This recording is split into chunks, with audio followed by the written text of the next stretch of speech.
The lights in Starlight Medical Station never turned off. They stayed bright all day and all night because in space, there was no real day or night. Una had worked here for 7 years and she still was not used to it.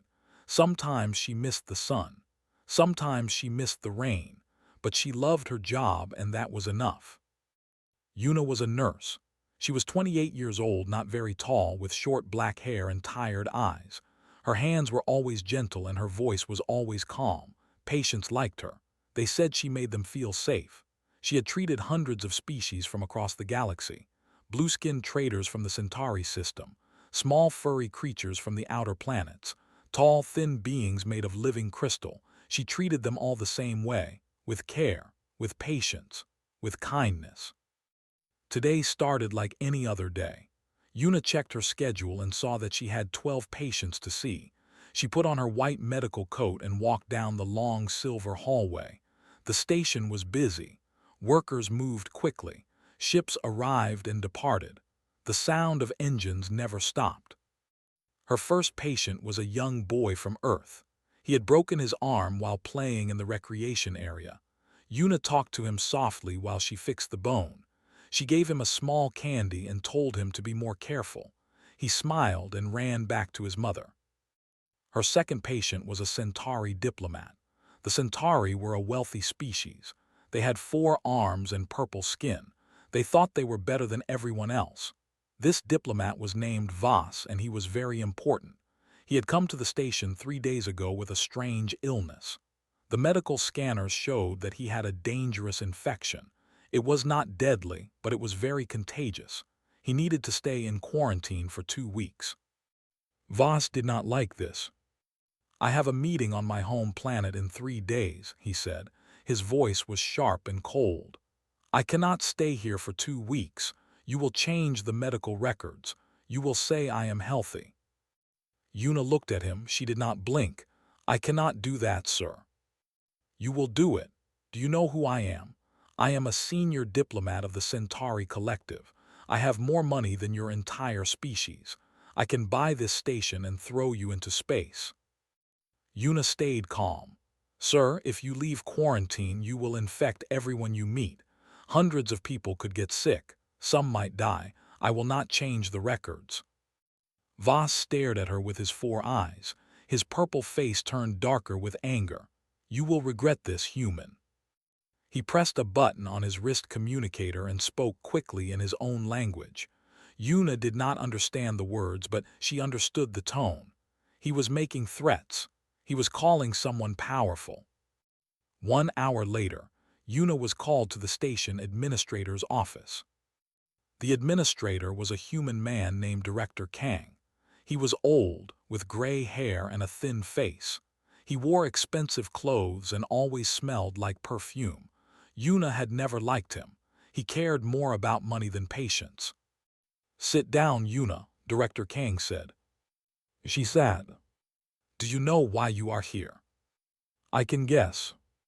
Director Kang sighed. He rubbed his forehead like he had a headache. "The Centauri diplomat has filed a complaint. He says you were rude to him. He says you refused to help him." "I refuse to falsify medical records," Una said. "That is different." "Is it?" Director Kang leaned forward. "Una, do you understand how much money the Centauri bring to this station? They pay for half of our supplies. If we make them angry, they will take their business somewhere else. Then what happens? People lose their jobs. The station loses funding. Everyone suffers." Una felt her heart beating faster, but she kept her voice steady. "If I change those records and he infects people, they could die. That is worse than losing money." Director Kang was quiet for a long moment. Then he shook his head slowly. "You are a good nurse, Una, maybe the best we have, but you do not understand how the galaxy works. Out here, credits matter more than kindness. Power matters more than principles. The Centauri want you gone, and I cannot protect you." Una felt cold. "What are you saying?" "I am saying you are terminated, effective immediately. Pack your things and leave the station by the end of the day." The words hit her like a punch to the stomach. 7 years. 7 years of hard work, of sleepless nights, of caring for patients who had no one else. And it was over because she refused to do something wrong. "This is not fair," she said quietly. "No," Director Kang agreed. "It is not, but it is how things are." Yuna stood up slowly. Her legs felt weak. She wanted to cry, but she would not give him the satisfaction. She walked out of the office without looking back. Her locker was in the staff area. She opened it and looked at the few things inside. A picture of her parents, a small plant in a plastic pot, a book her grandmother had given her before she died. She put them all in a worn bag and closed the locker for the last time. "Yuna." She turned and saw her younger brother running toward her. Tiho was 25 years old, tall and strong, with messy hair and oil stains on his hands. He worked as a mechanic on the station, fixing ships and engines. "I heard what happened," he said. His face was red with anger. "This is wrong. Everyone knows you are the best nurse here. Everyone knows that Centauri diplomat is a liar." "Being right does not pay rent," Yuna said. She tried to smile, but it did not work. "What will you do?" "Go back to Earth, find a new job, start over." Tiho shook his head. "I will come with you. I will quit right now."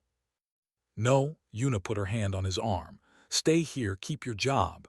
One of us needs to have money. I will be okay." Tiho looked like he wanted to argue, but he knew his sister. When she made a decision, nothing could change her mind. "Call me when you land," he said. "Every day, promise me." "I promise." She hugged him tight, then picked up her bag and walked to the docking bay. The last shuttle to Earth was small and old. It smelled like rust and old food. Only a few passengers were on board. Yuna found a seat by the window and sat down. She watched the station grow smaller and smaller as the shuttle pulled away. She had enough savings for maybe 2 months. After that, she did not know what she would do. She did not have family on Earth anymore. Her parents had died 5 years ago. Her grandmother was gone too. She only had Tiho, and he was staying in space. She was alone. The shuttle was quiet. Most passengers were sleeping or looking at their screens. Yuna stared out the window at the stars. They were beautiful, but tonight they only made her feel small. Then she heard a sound. It was soft, like a moan of pain. It came from the back of the shuttle. Yuna turned her head and looked. In the corner there was a figure wrapped in a torn cloak. The figure was hunched over, shaking. No one else seemed to notice, or maybe they noticed and did not care. Yuna stood up without thinking. Her body moved before her brain could stop it. She walked toward the figure, her heart beating faster with each step. She was not a nurse anymore. She had no job, no money, no future, but she could not ignore someone in pain. That was not who she was. That was not who she would ever be. Yuna walked slowly toward the figure in the corner. The shuttle was dark except for small lights along the floor. Other passengers looked away. They pretended not to see. That was how most species acted in the galaxy. They did not want trouble. They did not want to get involved in things that were not their business. But Yuna was not like other people. She stopped in front of the cloaked figure. Up close, she could see it was large, much larger than a human. The cloak was torn and dirty, like the person had been running for a long time. The shaking was worse now. The moans of pain were louder. "Excuse me," Yuna said softly. "Are you all right?" The figure did not answer. It pulled the cloak tighter. Yuna knelt down slowly. "I am a nurse. I can help you if you are hurt." Still no answer, but the shaking became less, like the figure was listening. "I will not hurt you," Yuna continued. "I just want to help, please. Let me see what is wrong." A long moment passed. Then slowly the cloak moved. A face appeared from the shadows. Yuna stopped breathing. It was not a human face. It was not any face she had seen in person before, but she knew what it was from her medical textbooks. She had studied every species in the galaxy, even the ones she would never meet. This was a Draken. The face was long and narrow, covered in scales that should have been bright silver but were now dull and gray. The eyes were large and golden, like two small suns, but they were dim and clouded. A long snout with rows of small, sharp teeth. Horns growing from the head, curving backward. Wings folded against the back, hidden under the cloak. Dragons, that was what humans called them, but Drakons did not like that name. They were one of the oldest and most powerful species in the galaxy. They had built an empire that covered 3 galaxies. They had technology that humans could not understand. They rarely came to human space. They thought humans were too young, too weak, too primitive. And they had rules, terrible rules. Una remembered what her teachers had told her. Drakons were proud, very proud. They believed that weakness was the worst thing in the universe. If anyone saw a Drakon in a weak state, they had the right to kill that person. No questions, no trials, just death. Una was looking at a weak Drakon right now. By their laws, she was already dead. But the Drakon was dying. She could see it clearly. The scales were falling off in places. The breathing was slow and rough.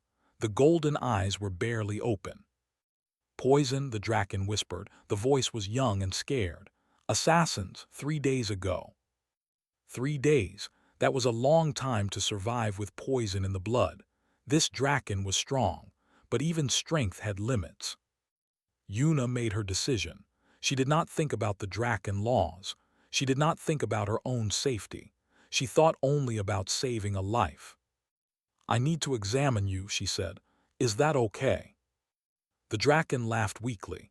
It sounded like rocks grinding together. "You would help me, knowing what I am, knowing I could kill you for seeing me like this. You are sick, you need help. That is all that matters to me." The golden eyes stared at her. Something changed in them. Confusion, maybe, or wonder. "Why?" the Drakon asked. "Your kind gains nothing from helping me. I have nothing to give you. I cannot even protect you if my people find out." Una smiled gently. "I do not help people because I want something in return. I help because it is the right thing to do. Now please let me work." She opened her small medical bag. She always carried it with her. A nurse never knew when someone might need help. Inside were basic tools, scanners, medicine, bandages, not much, but it would have to be enough. The Drakon lowered the cloak completely. The body was covered in more gray scales. Some had fallen off, leaving raw red skin beneath. The wings were torn. One arm hung limp at the side. Una ran her scanner over the body. The readings were bad. The poison was spreading slowly, shutting down organs one by one. It was designed to kill painfully, to make the victim suffer for days before dying. Whoever made this poison was evil. But Una noticed something interesting. Drakon biology was different from humans in many ways, but in some ways it was similar. Their immune system was strong, but the poison was suppressing it, keeping it from fighting back. Standard galactic medicine would try to remove the poison directly. That was slow and often failed. But human medicine had a different idea. What if she could wake up the immune system? What if she could make the body fight the poison itself? She pulled out a small bottle of medicine. It was a stimulant that humans used for treating certain infections. It made the body's defenses work faster and harder. No one had ever used it on a Drakon before. No one had ever tried. "I am going to give you something," Una said. "It might feel strange. Your body will get hot, you might shake, but I need you to trust me." The Drakon looked at her with those dying golden eyes. "I do not even know your name." "My name is Una." "Una," the Drakon repeated the name like it was something precious. "I am Velrin. If I die, will you remember that name?" "You will not die," Una said firmly. "I will not let you." She injected the medicine into the Drakon's arm. For a moment, nothing happened. Then Velrin gasped. The body began to shake violently. The dull scales started to glow slightly. Heat came off the skin like a fever. Una held on. She monitored the vital signs on her scanner. The readings were crazy. The heart was beating too fast. The temperature was too high. Everything looked wrong. But then slowly, it started to look right. The immune system was waking up. The body was fighting the poison, cell by cell, organ by organ. The poison was strong, but the Draken body was stronger when it was allowed to fight. 2 hours passed. Yuna did not leave Velryn's side. She gave more medicine when needed. She cleaned the wounds where scales had fallen off. She talked softly, saying words of comfort, even though she did not know if Velryn could hear. The other passengers watched from far away. Some looked scared. Some looked curious. None of them came to help. Yuna did not care about them. Finally, the shaking stopped. The fever came down. The golden eyes opened fully, and this time they were bright. "You saved my life," Velryn said. The voice was still weak but stronger than before. "No one has ever done that for me, not without wanting something in return." "I told you," Yuna said, exhausted but smiling. "I help because it is right, that is all." The shuttle announced that they would land in 30 minutes. Earth was coming into view through the window, a beautiful blue and green planet covered in clouds. Velryn tried to stand but could not. The body was still too weak. "I have no place to go. The assassins will be looking for me. I cannot contact my people because they might be the ones who sent the assassins." Yuna thought for a moment. Then she made another decision. "You can stay with me. My apartment is small, but it is safe. You can rest there until you are strong again." Velryn stared at her. "You would take me into your home, a stranger, a Draken who could bring death to your door." "Yes." "Why?" Yuna looked out the window at Earth. She thought about everything she had lost today. Her job, her future, her sense of security, but she had not lost herself. She had not lost the thing that made her who she was. "Because everyone deserves a chance," she said. "Everyone deserves someone who cares." The shuttle landed in New Seoul spaceport. Yuna helped Velryn stand. They walked slowly through the busy terminal, two strangers from different worlds, connected by a simple act of kindness. Neither of them knew that this moment would change everything. Neither of them knew that by this time tomorrow, the galaxy would be watching. Yuna's apartment was in the lower district of New Seoul. It was a small place with one room, one bathroom, and a tiny kitchen. The walls were thin. The neighbors were loud.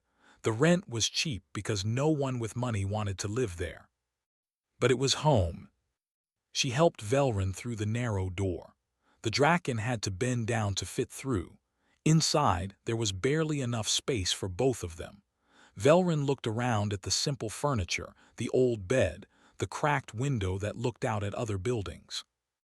"This is where you live?" Velryn asked. "Yes," Yuna said. "I know it is not much, but it is warm and safe." Velryn sat down heavily on the bed. The frame made a loud noise but did not break. "On my world, the servants live in places bigger than this, but I have never felt more welcome anywhere than I feel right now." Yuna smiled. "Rest, I will make some food." She went to the kitchen and made simple soup from the few ingredients she had. While the soup cooked, she watched Velryn sleep. The Draken's breathing was steady now. The scales were starting to get their color back, turning from gray to pale silver. Recovery would take time, but it was happening. Yuna ate her soup and thought about the future. She had no job. She had a giant dragon sleeping in her bed. She had maybe 2 months of savings. This was not how she expected her life to go. But somehow she did not feel sad. She felt something else. She felt like she had done the right thing, and that feeling was worth more than money. She slept on the floor that night, using her coat as a blanket. It was uncomfortable, but she had slept in worse places during her years as a nurse. Morning came quickly. Light came through the cracked window and woke her up. Yuna stretched and looked at Velryn. The Draken was still sleeping peacefully. Then she heard screaming. At first she thought someone was fighting outside. The lower district had many fights, but this screaming was different. It was not angry screaming. It was shocked screaming. scared screaming. Yuna ran to the window and looked out. Her heart stopped. In the sky above her building there were 4 ships, but calling them ships was like calling the sun a candle. They were massive. Each one was bigger than the entire district, maybe bigger than the entire city. They blocked out the morning sun, casting shadows over everything below. The ships were gold, pure, shining gold that glowed even without sunlight. Strange symbols covered their sides, beautiful patterns that moved and changed like living things. The sound of their engines was a deep hum that Yuna could feel in her bones. She knew what these ships were. Everyone in the galaxy knew. These were Imperial Draken warships, the most powerful vessels ever built. One of them could destroy a planet. 4 of them could destroy a solar system. And they were floating above her apartment. Velrin, Yuna turned and shook the Draken awake. Velrin, wake up. Velrin opened those golden eyes and looked confused. What is happening? Ships, Draken ships, 4 of them. They are right outside. Velrin sat up quickly. For a moment fear crossed the Draken's face. Then it changed to something else. Understanding, relief. He found me, Velrin said quietly. Who found you? Before Velrin could answer, there was a loud knock on the door. Not a normal knock, a knock that shook the walls. Yuna looked at Velrin with wide eyes. Answer it, Velrin said. It will be okay, I promise. Yuna walked to the door. Her hands were shaking. She touched the handle, took a deep breath, and opened it. The hallway was full of soldiers. They were Drakens, all of them, big and strong, wearing golden armor that matched the ships outside. Their scales were dark colors, black and blue and green. They held weapons that hummed with energy. Their eyes watched Yuna like she was an insect. In front of all of them stood the biggest Draken Yuna had ever seen. This one was twice the size of Velrin. The scales were pure black, so dark they seemed to eat the light around them. The eyes burned like 2 suns. The armor was made of gold and jewels. A crown sat between the horns on the head. This was not just a soldier or a noble. This was a king.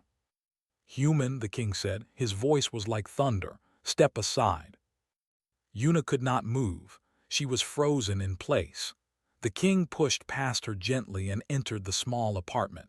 The soldiers tried to follow, but there was no room. They stayed in the hallway, watching. The king looked at Velrin. For a long moment, no one spoke.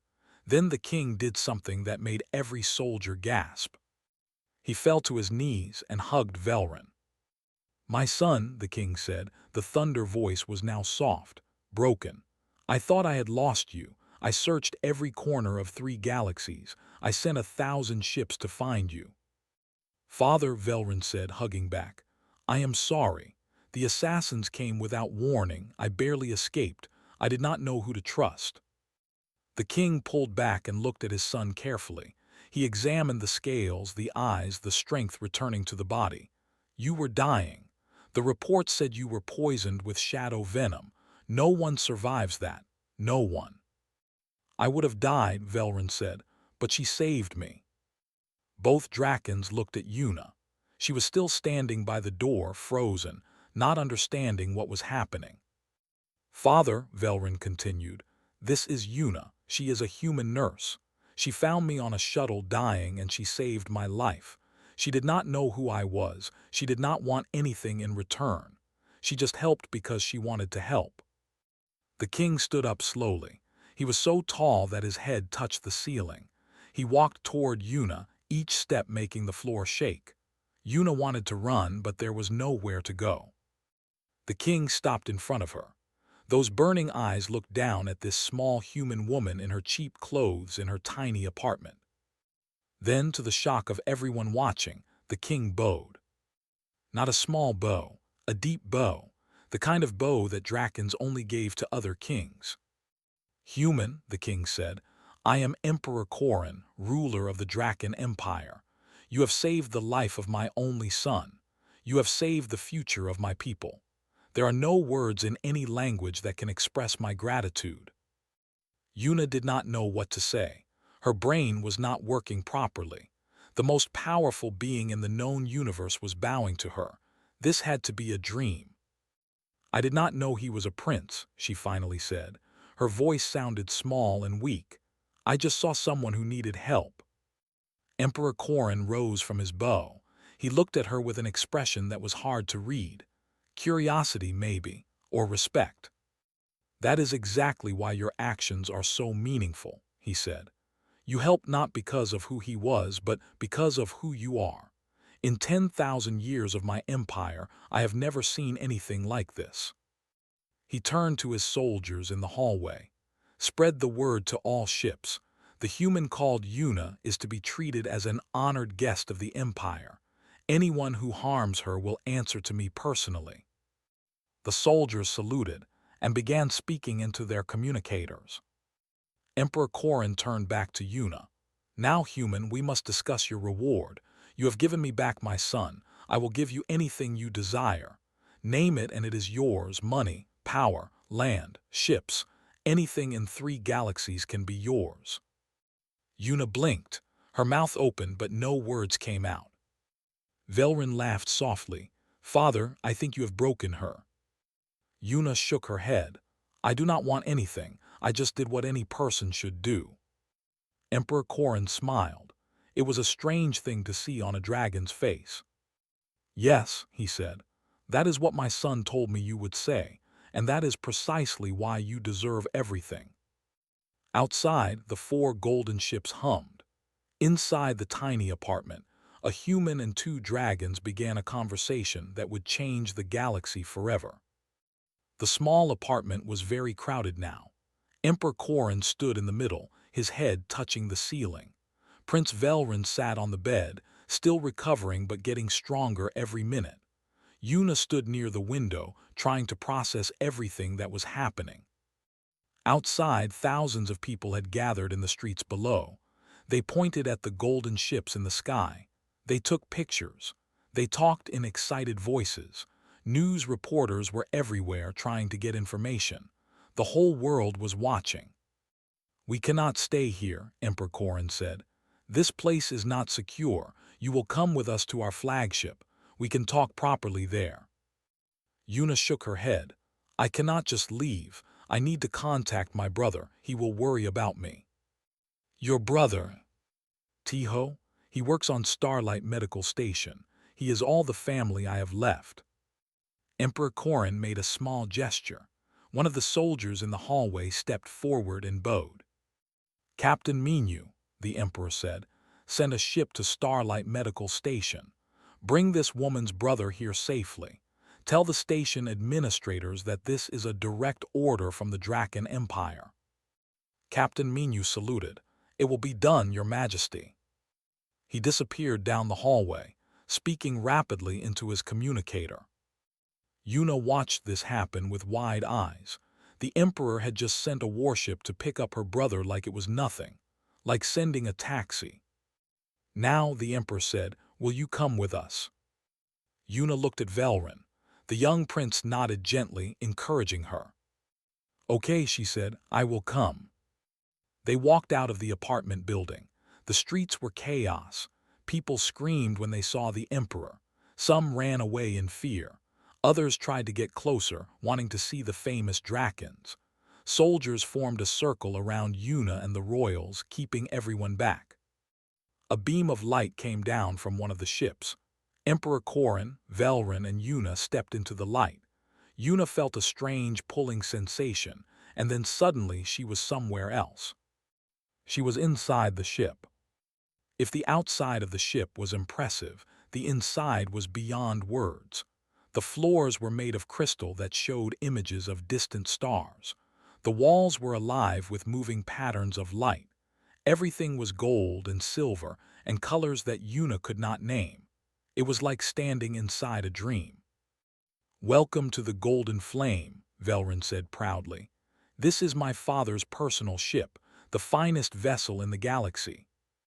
They walked through long hallways filled with art and treasures from 1,000 worlds. Servants bowed as they passed. Every door opened automatically before the Emperor could reach it. Finally, they entered a large room with a table made of pure diamond. Emperor Korin sat at the head of the table.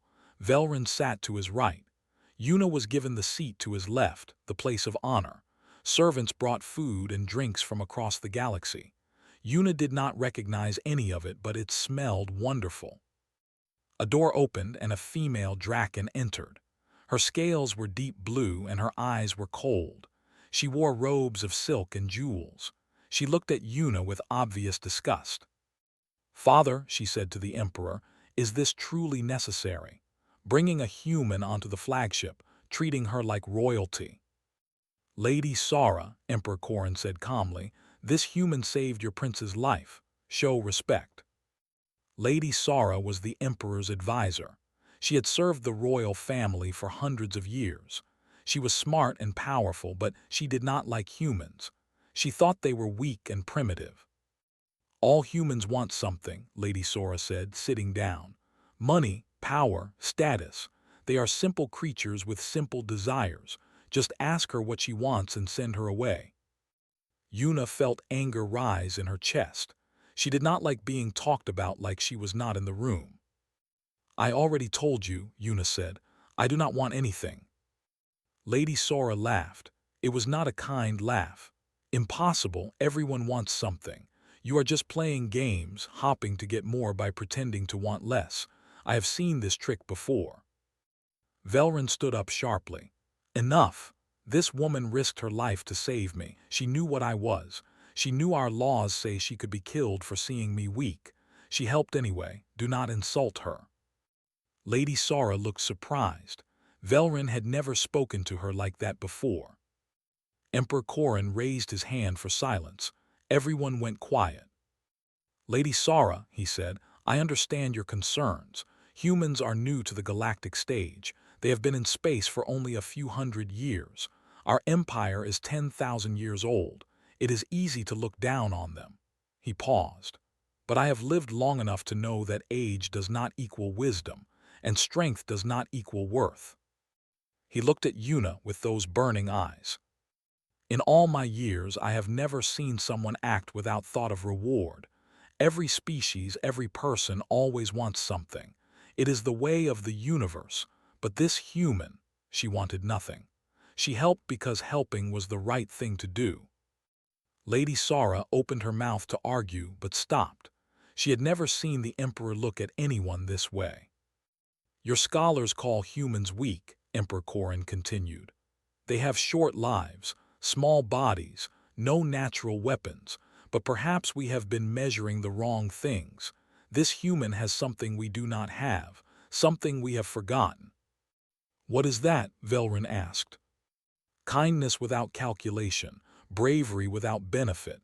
She knew she might die for helping you, and she helped anyway, not for money, not for power, not for fame, just because it was right." The Emperor shook his head slowly. "That is not weakness. That is a kind of strength we cannot understand." The room was silent. Even Lady Sora had nothing to say. Emperor Korin reached into his robes and pulled out a small crystal. It glowed with inner light, showing a holographic image of a beautiful planet with blue oceans and green lands. "This is the planet Verdana," he said. "It is in my territory near the heart of the Empire. It has 3 moons, fresh water, and a perfect atmosphere for humans. It has no population. I was keeping it for special purposes." He placed the crystal in front of Yuna. "It is now yours." Yuna stared at the crystal. "You are giving me a planet." "It is the minimum acceptable gift for saving my son's life. I am also placing a permanent Draken medical research station there. It will be the first of its kind. Every species in my empire will send their doctors and nurses to learn from you. You will lead this station. You will teach human medicine to the galaxy." Yuna could not speak. Her mind could not process what she was hearing. The door opened again. Captain Minu entered with another person. Yuna saw messy hair and oil-stained hands and jumped to her feet. "Tiho!" Her brother ran across the room and hugged her tightly. "Yuna, what is happening? There were Draken soldiers on the station. They took me to a warship. Everyone thinks I am in trouble." "You are not in trouble," Yuna laughed through tears. "Very much the opposite." Tiho looked around the room. His eyes went wide when he saw Emperor Korin. Is that? "Yes," Yuna said. "That is the Emperor of the Draken Empire. Tiho, I saved his son's life. He is giving me a planet." Tiho's mouth opened and closed several times. No sound came out. Velrin laughed loudly. "I like your brother, he makes funny faces." Even Lady Sara smiled a little. Emperor Korin stood up and walked to Yuna and Tiho. He placed a hand on Yuna's shoulder gently. "From this day forward," he said, "you are a friend of the Draken Empire. Your family is our family. Your enemies are our enemies. The galaxy will learn of what you did, and they will learn what kind of people humans truly are." He looked out the window at Earth below. "Perhaps," he said thoughtfully, "it is time for the old empires to pay attention to the young species. You have much to teach us." Yuna looked at her brother. She looked at Velrin. She looked at the crystal containing her new planet. Her life had changed completely in just one day. She had lost everything she knew, but she had gained something more. She had gained a purpose. 3 months had passed since that strange day when 4 golden ships appeared above New Sol. The galaxy had changed in ways no one expected, and Yuna had changed too. She stood on the observation deck of her new medical station, looking out at the stars. The deck was made of clear crystal, so it felt like standing in space itself. Below her, the planet Verdana turned slowly, its blue oceans and green forests beautiful in the light of its 3 moons. The medical station was massive. It floated in orbit above Verdana, a city in space designed for one purpose, to teach the galaxy about human medicine. Hundreds of species came here now, doctors from the Centauri Collective, healers from the Crystal Worlds, medical students from planets Yuna had never heard of.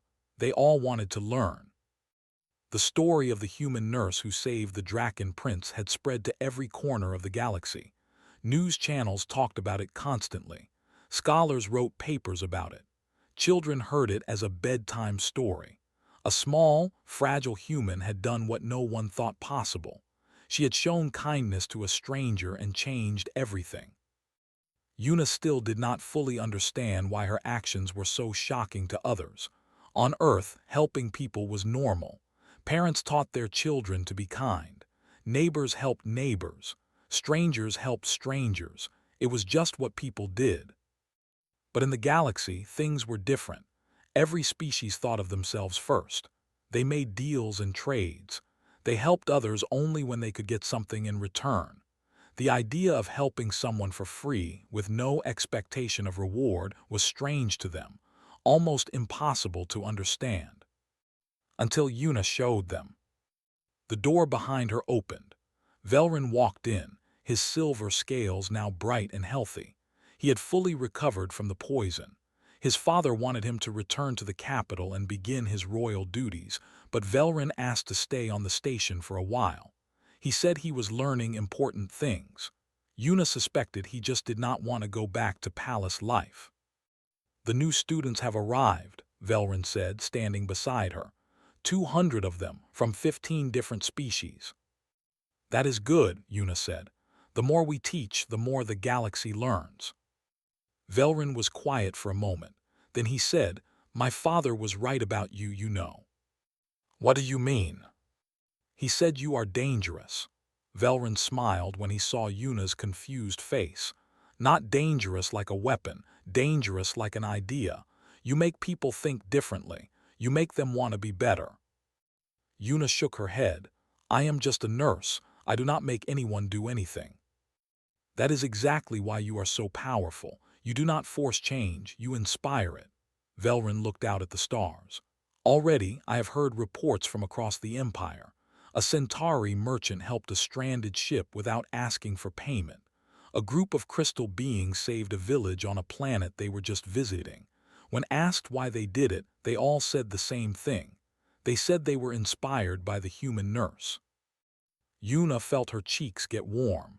She was not used to this kind of attention. They did not need me to teach them kindness. They already had it inside them. They just needed someone to remind them it was okay to show it. The observation deck door opened again. Tiho walked in, wearing the uniform of the station's chief engineer. He had oil stains on his hands as always. Some things never changed. "We have a problem," he said. "The medical scanner in training room 7 is broken again. I think one of the students tried to scan a rock." "Why would anyone scan a rock?" Velrin asked. "I do not know. That is why I said it is a problem." Yuna laughed. It felt good to laugh. For so long she had been stressed and worried about the future. Now she had a purpose. She had family, she had friends, she had everything she needed. "I will come look at it," Tiho said, already walking back to the door. "Just wanted you to know. Also, there is a message for you from Starlight Medical Station." He left. Yuna and Velrin looked at each other. "What could they want?" Velrin asked. Yuna did not know. She walked to a control panel and pressed a button. A holographic screen appeared, showing the face of Director Kang. He looked nervous. His expensive clothes were wrinkled. His hair was messy.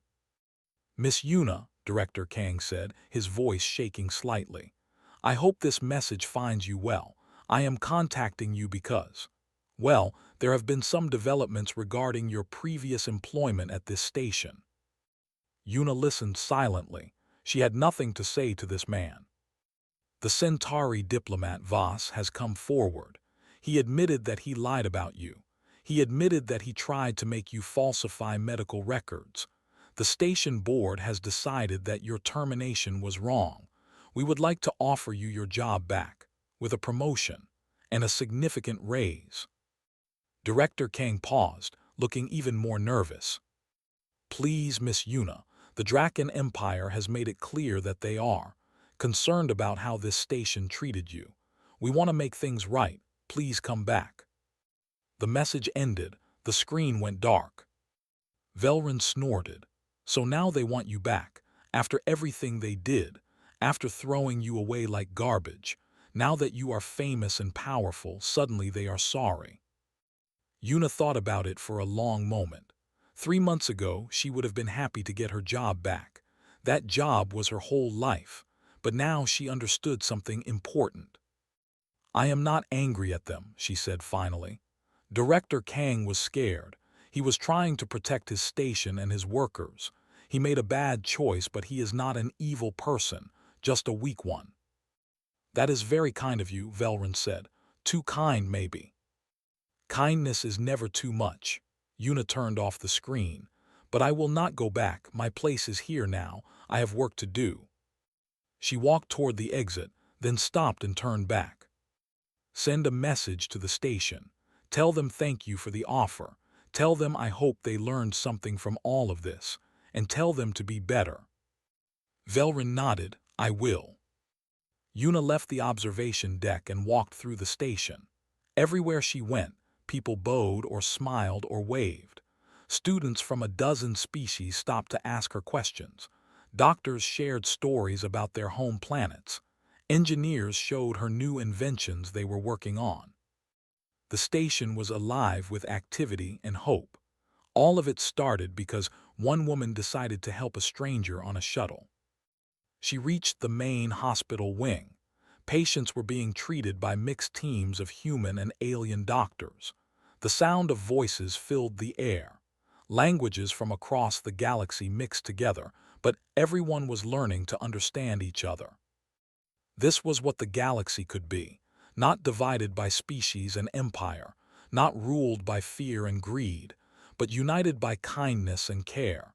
It would take time, maybe hundreds of years, maybe longer, but it was starting here. A young nurse, human like Yuna, ran up to her with a worried face. "Director Yuna, we have an emergency. A ship just arrived with injured passengers. They say there was an accident in deep space. Can you help?" Yuna smiled and tied back her hair. She was not tired, she was ready. "Show me the way." She followed the young nurse to the emergency room. More patients, more work, more opportunities to help. Outside, the stars stretched endlessly into the darkness. Ships came and went. Species who had never met before learned to work together. The old empires watched this tiny station and wondered what it meant for the future. And at the center of it all, a human nurse did what she had always done. She helped whoever needed it. She cared when it was hard. She proved that the smallest person could change the largest galaxy. This was not the end of her story. It was only the beginning. Far across space, in the golden halls of the Draken Empire, Emperor Korin received reports about the medical station. He read about the lives saved. He read about the species learning to cooperate. He read about the change spreading slowly through his empire like ripples in water. He looked out his window at the stars and smiled. They called humans fragile, he said to himself. They called them primitive. They were wrong. Humans do not conquer with fire. They conquer with compassion. And that is a force that cannot be stopped. He closed the report and made a decision. It was time for the Draken Empire to learn from humanity. It was time for everything to change.